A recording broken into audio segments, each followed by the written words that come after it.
গ্রাম ঘুরে দেখাটা অনেকটা যুদ্ধ করার মতো।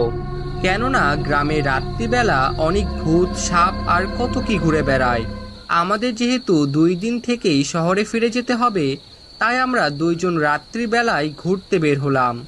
চারদিকে অন্ধকার, আমরা দুইজন হাঁটছি। আমরা হাঁটতে হাঁটতে জঙ্গল পুকুর পাড়ের আম গাছের তলায় এলাম। এক সময় আমরা ওই জায়গায় বসে বসে আম খেতাম। দেখ, আম গাছটা এখনো আছে। কিন্তু আমরা তো এখন বসতে পারি না।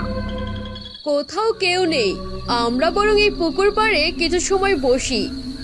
হ্যাঁ, বসে বসে আমরা গল্প করতে লাগলাম। হঠাৎ পুকুরের ঠিক মধ্যখানে সাদা কিছু একটা আমাদের দিকে আসতে লাগলো। সাব্বির, এই দেখ, কিছু একটা এইদিকে আসছে, চল দৌড়া। ওরে আল্লাহ রে, এই ভুতুড়ে গ্রামে ভুতুড়ে রয়ে গেল।